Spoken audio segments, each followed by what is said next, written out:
உலகமெங்கும் இருக்கும் spiritual tax Tamil நேயர்களுக்கு வணக்கம். நான் உங்கள் வினோத் சுப்பிரமணி. இன்றைய நல்ல காலம் நிகழ்ச்சியில் நம்ம கூட பிரம்மஸ்ரீ ராம்ஜி பரமஹம்சர் அவர்கள் இருக்காரு. வணக்கம் குருஜி. வணக்கம் குருஜி. இப்போ ஒரு ராசிக்காரர்கள் அடிப்படையில் எடுத்துக்கிட்டால் ஒரு கர்ம பலன்கள் இருக்கும், எதெல்லாம் ப்ளஸ் எதெல்லாம் மைனஸ் அப்படின்னு இருக்கும். ஸோ ஒட்டு மொத்தமாக இதை பற்றி தெரிஞ்சுக்கிறதுக்காக தான் இந்த பதிவு. ஸோ அதை பற்றி சொல்லுங்க குருஜி. நிச்சயமாக இது ரொம்ப பயனுள்ளதாக இருக்கும். ஒரு ராசிக்குரிய ஒவ்வொரு விஷயம் நான் சொல்கிறதெல்லாம் அப்படியே நோட் பண்ணிக்கோங்க. பதிவுகளை போயிடலாம்.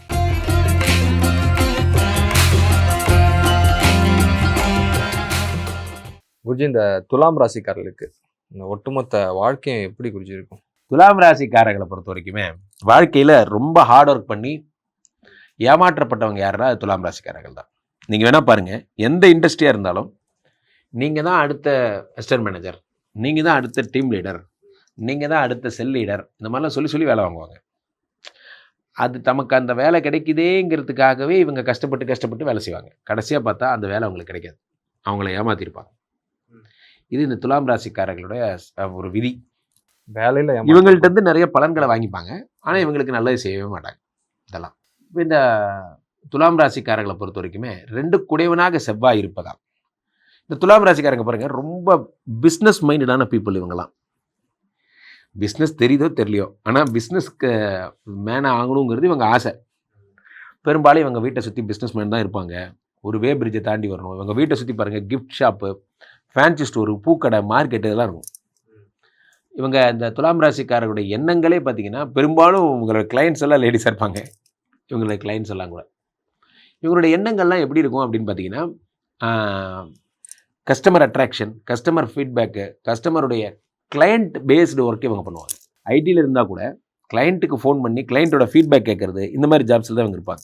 1 8 குடைவனாக சுக்கிரன் இருப்பதால் மனைவி கூட எப்போ பார்த்தாலும் சண்டை வர்ற ஒரே ஆள் இவங்க தான். உயில் சொத்து கண்டிப்பாக உண்டு. இவங்க அப்பா சொத்து உண்டு. சூரியனே பாதகாதிபதி 11 கோடி நம்பர். தலைமை பொறுப்பு மட்டும் கொடுக்கவே மாட்டாங்க, கட்டசேரி கொடுக்க மாட்டாங்க. இவங்களுக்கு கிடைக்காதா? கிடைக்காது. இவங்களுக்கு பார்த்தீங்கன்னா, இப்போ ஒரு செக்ஷன் ஹெட் சார்ந்து டீம் லீடர்னா செக்ஷன் ஹெட் லெவலே நிறுத்திடுவாங்க. டீம் லீடர் ஆக்க விட மாட்டாங்க. காரணம் என்ன அப்படின்னா, இவர்களுக்கு அந்த பதவி மட்டும் இவங்களுக்கு நடக்காது.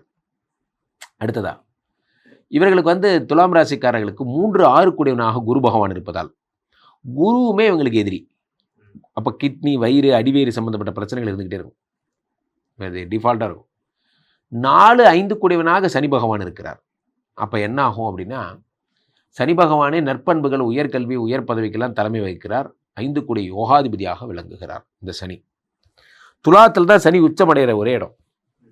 தராசு பேர் துலாம் ராசிக்காரர்கள் பொய் சொல்ல மாட்டாங்க. துலாம் ராசிக்காரர்கள்ட்ட ரொம்ப பிடிச்ச விஷயம் என்னென்னா, இவங்க பொய்யே சொல்ல மாட்டாங்க. சனி உச்சம் அடைஞ்சால் என்ன நடக்கும்? சனி உச்சமாகிற இடம்ங்கிறது, சனி அவ்வளோ சூரியன் நீச்சமாகிற இடமும் இதுதான், சனி உச்சமாகிற இடமும் இதுதான். இந்த துலாம், இந்த துலாமுக்கு மட்டும் என்ன ஒரு பதவி, ஒரு குணம் அப்படின்னா, மக்கள் தொடர்பு, மக்களை சந்திக்கிறது, இதெல்லாம் இவங்களுக்கு ரொம்ப ஆசையாகவே இருக்கும். மக்கள் தலைவராகணுங்கிற ஆசை இருந்துக்கிட்டே இருக்கும். ஆனால் 12 கோடிவனாக புதன் இருப்பதால் இவங்களுக்கு அந்த பேச்சு திறமை இருக்காது. இதுதான் இவங்க வளர்த்துக்க வேண்டிய ஒரு விஷயமா இருக்கும். இவங்களுக்கு ஷேர் மார்க்கெட் மேலே இன்ட்ரெஸ்ட் இருக்கும். இவங்களுடைய 7 கோடிவனாக செவ்வாய் இருப்பதால் இவங்களோட திருமண வாழ்க்கை பார்த்திங்கன்னா பெரும்பாலும் பார்த்திங்கன்னா உள்ளூருக்குள்ளேயே கல்யாணம் பண்ணிக்கிற மாதிரி இருக்கும். வெளிநாடு செல்கிற யோகங்கள் அடிக்கடி வரக்கூடிய ஆட்கள் இவங்க தான். 2 7 கோடிவனாக செவ்வாய், அது ஷார்ட்டஸ்ட் தூரமுடைய வெளிநாடு சிங்கப்பூர் போகிறது, மலேசியா போகிறது, இதெல்லாம் அவங்க அடிக்கடி போய்ட்டு வர இடமா இருக்கும். 10ஆம் இடத்துல சந்திர பகவான் 10 கோடிவனாக இருப்பதால் பெரும்பாலும் இவர்கள் நீர் சம்மந்தப்பட்ட தொழில்கள் ரொம்ப நல்லா பண்ணுவாங்க. நீர் சம்மந்தப்பட்ட தொழில்கள். அண்ட் ஆல்சோ இந்த துலாம் ராசிக்காரர்களை பொறுத்த வரைக்குமே இவர்கள் இந்த குரு பகவான் 3 6 கோடிவனாக இருப்பதால் தங்கத்தை பிளட்ஜ் பண்ணால் அவங்க மாட்டிப்பாங்க. தங்கத்தை பிளட்ஜ் மட்டும் பண்ணக்கூடாது, இதெல்லாம் மாட்டிப்பாங்க. ஜோதிடம், எண் கணிதம் இவங்களும் ரொம்ப நல்லா வரும். இதெல்லாம் இவங்களுடைய சிறப்பு. இவங்களுடைய கர்மானா என்ன? கர்மாக்காக இவங்க பிறப்பெடுத்திருக்காங்க. தலைமை பதவியினுடைய அருமை என்ன அப்படின்னு தெரிஞ்சுக்கிறதுக்காக தான். தலைமை அங்கே பிரச்சனையா? அதுதான் பிரச்சனை. ஜாபில் நம்பிக்கை துரோகம் இவங்களுக்கு பண்ணுவாங்க. பூர்வ ஜென்மாவில் அந்த மாதிரி யாரையா பண்ணாங்களான்னு தெரில. அதனால் இவங்கள நம்பிக்கை துரோகம் பண்ணுவாங்க. இவர்களை எந்த தொழிலில் போனாலும் சரி, அந்த தொழிலை மேம்படுத்தி கொடுக்குற ஆள் இவங்க தான். மேம்படுத்தி கொடுத்த உடனே இவங்களை கழட்டி விட்டுருவாங்க. இப்போ நிறையாவே இது கஷ்டமான விஷயங்களே சொல்லிட்டீங்க. எந்த வயதுக்கு மேலே தான் இவங்க ராஜபோகம்? இவங்க என்னைக்கு சொந்த தொழில் பிஸ்னஸ் பண்ணுறாங்களோ அன்றைக்கி சூப்பராக வருவாங்க. அது முக்கியமாக ரெஸ்டாரண்ட் சம்மந்தப்பட்ட தொழில் பண்ணால் ரொம்ப சூப்பராக வருவாங்க.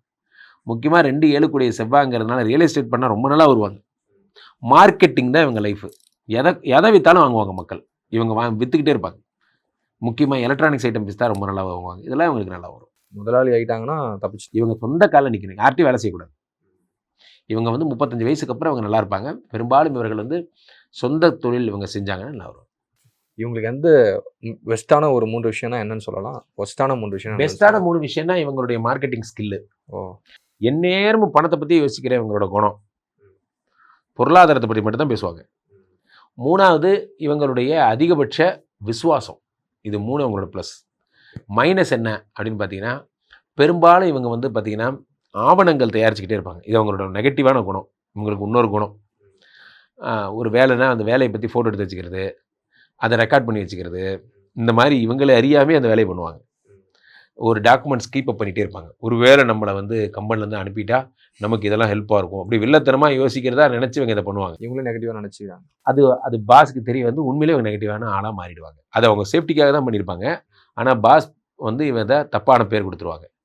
இவங்க கூட பழகிறவங்களே இவங்களை போட்டு கொடுத்துருவாங்க.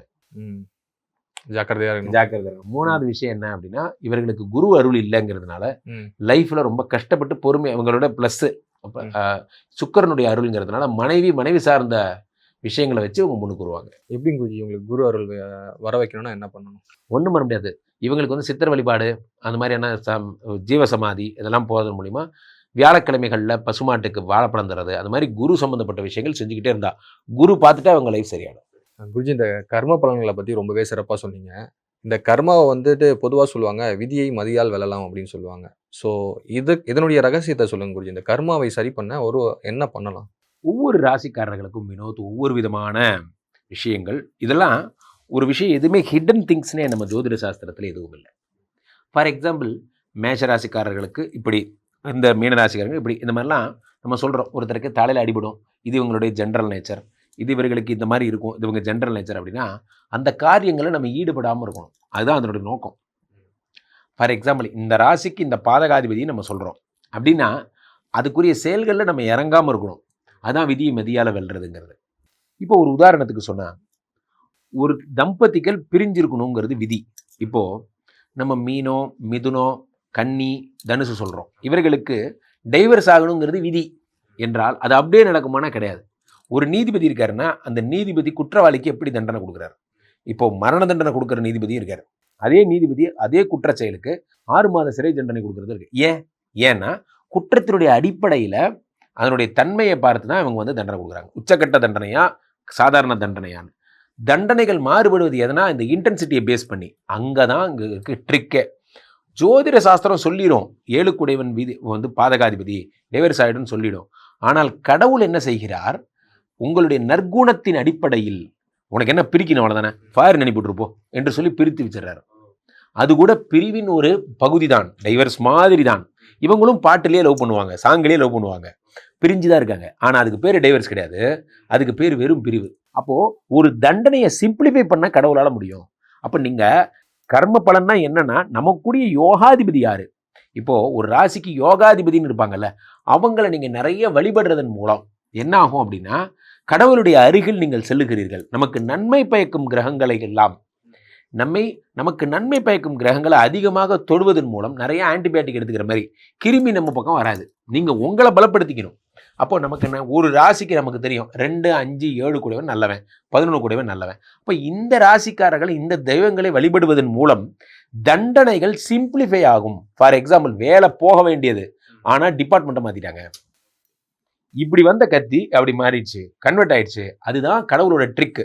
கடவுள் நினைச்சா தண்டனையை கன்வெர்ட் பண்ணி மாற்ற முடியும். அது அவருக்கு தண்டனை தான். குவாலிட்டியில் இருந்தவர் ப்ரொடக்ஷனில் போய் கஷ்டப்பட போகிறாரு. ப்ரொடக்ஷனை பற்றி அவருக்கு ஒன்றுமே தெரியாது. எல்லாரும் ரேக்கிங் பண்ணுவாங்க, டீம் மெம்பர்ஸ்லாம்.